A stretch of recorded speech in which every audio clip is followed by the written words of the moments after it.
Асыл дінімізде жан мен тән саулығына ерекше мән берілгендіктен, мұсылман әлемінде медицина ілімі қарқынды дамыды. Кейін пайғамбар медицинасы деп аталған пайдалы тағамдар мен емдік тәсілдер ғасырлар бойы қолданылып, бүгінгі ғылым олардың көпшілігінің шипалы екенін дәлелдеп отыр. Солардың бірі бал. Қасиетті Құранда араның қарнынан шығатын түрлі түсті сусында адамдар үшін шипа бар екені айтылған. Бал табиғи, құнарлы, ағзаға тез сіңетін қуат көзі. Ол иммунитетті көтереді, суық тигенде көмектеседі, тыныс жолдарын ашады, асқазан ішектің жұмысын реттейді, жүрек пен жүйке жүйесіне тыныштық береді.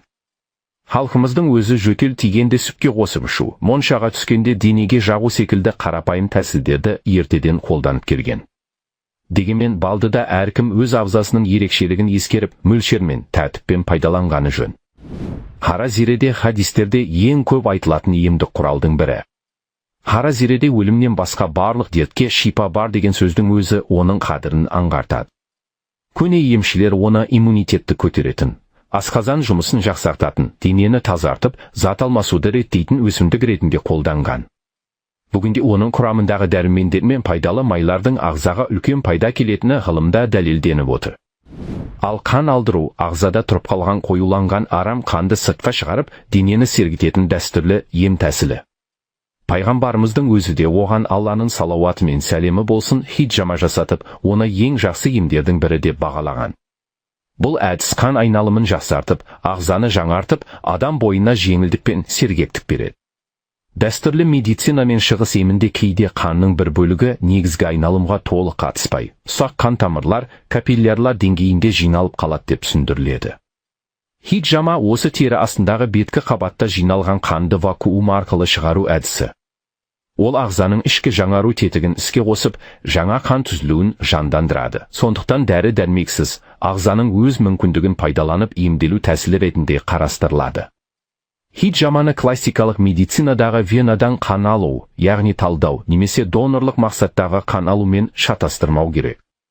Ең бастысы, бұл процедураны тек арнайы дайындықтан өткен, тәжірибелі маманға ғана жасату қажет. Құрма Құранда жиі аталатын берекелі жеміс. Мәриям анамыздың толғақ кезінде құрма мен қоректенуі де оның ерекше пайдасын меңзейді. Ғалымдар құрманың босанар сәтте, сондай-ақ жүкті әйел мен іштегі нәрестеге пайдалы екенін дәлелдеп отыр. Ғалымдардың зерттеулеріне сүйенсек, күніне 10 түйір құрма жеу адам ағзасына қажет магний, мыс және күкірттің тәуліктік мөлшерін қамтамасыз ете алады. Құрманы әрі шикі күйінде, әрі кептірілген түрде де еркін тұтынуға болады. Құрма пальмасының жемістері қан қысымы жоғары адамдарға пайдалы деп айтылады, себебі ол қан тамырларының тарылуын баяулатуға көмектеседі. Құрма ағзаны сергітіп, күш-қуатты арттырады, жалпы тонусты көтереді, көптеген дерттің алдын алуға сеп болады.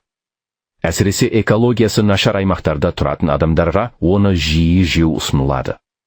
Аш қарынға жесе, шектегі кейбір зиянды ағзалардың азаюына ықпал етеді. Құрма бауырды қуаттандырып, асқазанның жұмысын жақсартады, әлсіз бүйректі нығайтады деп есептеледі. Сонымен қатар құрма темірге бай жеміс. Күніне шамамен 10-15 түйір құрма жеген адам ағзаға қажетті темірдің бір бөлігін ала алады.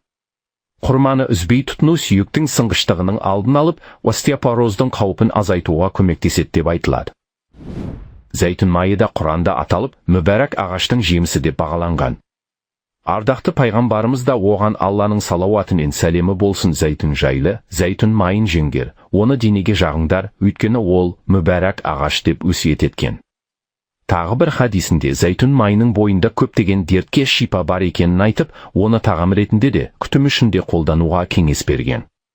Зәйтүн майы жүрек пен қан тамырын қуаттандыратын, қанның қоюлануына жол бермейтін, қан айналымын жақсартатын пайдалы тағам ретінде бағаланады. Қан қысымы көтерілгенде оны бір қалыпқа түсіруге көмектесіп, ас қорыту жүйесін реттеп, артық салмақтың алдын алуға ықпал етеді. Зәйтүн майын күнделікті асында жиі қолданатын елдерде семіздік деңгейінің төмен болуы да осының бір дәлелі ретінде келтіріледі. Сонымен қатар зәйтүннің тағы бір тамаша қасиеті ағзаны түрлі сырқаттан қорғап, қатерлі дерттердің алдын алуға себеп болуы мүмкін екендігінде. Осындай қасиеттермен зәйтүн жаратқанның адамзатқа берген берекелі де мүбәрәк нығметтерінің бірі. Sarımsақ, әл-хинди, қына, алоэ, анар, асқабақ секілді өсімдіктер мен жемістер шығыс ислам медицинасында шипалы тағамдар ретінде кең қолданылып, олардың адам ағзасына пайдалы екені айтылып келеді. Ардақты пайғамбарымыздың оған Алланың салауатымен сәлемі болсын күнделікті сүннеттері, тазалық сақтау, дұрыс ұйықтау, ораза ұстау, қозғалыста болу, бүгінгі медицинаның алтын қағидаларымен толық үндес. Оң қырмен жатып ұйықтаудың жүрекке жеңілдік беріп, тынысты ашатынын қазіргі ғылымда дәлелдеп отыр. Дәрет алу, намаз оқу, ораза ұстау секілді ғибадаттар жанды тазартып қана қоймай, тән саулығын нығайтып, ағзаны сергітеді. Мұның барлығы денсаулық аманатын сақтаудың көркем жолы. Исламда денсаулықтың қадірін ауырмастан біл деп өсиет етілуі адамға ең үлкен байлықтың денсаулық екенін ұғындырады. Ал Алла әрбір дертпен бірге оның шипасында жаратқан деген хадис үміт сыйлап, адамды ғылымға негізделген емге жүгінуге шақырады.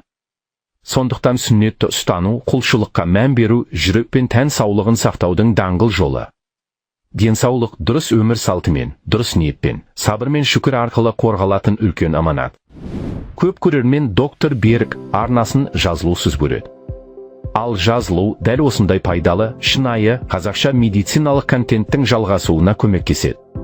Егер сізге ыңғайлы болса, дәл қазір жазылып, бұл видеоны жақындарыңызға жіберіңіз, бір адамға болсын, пайдасы тисін. Берік болыңыз, бірге болыңыз.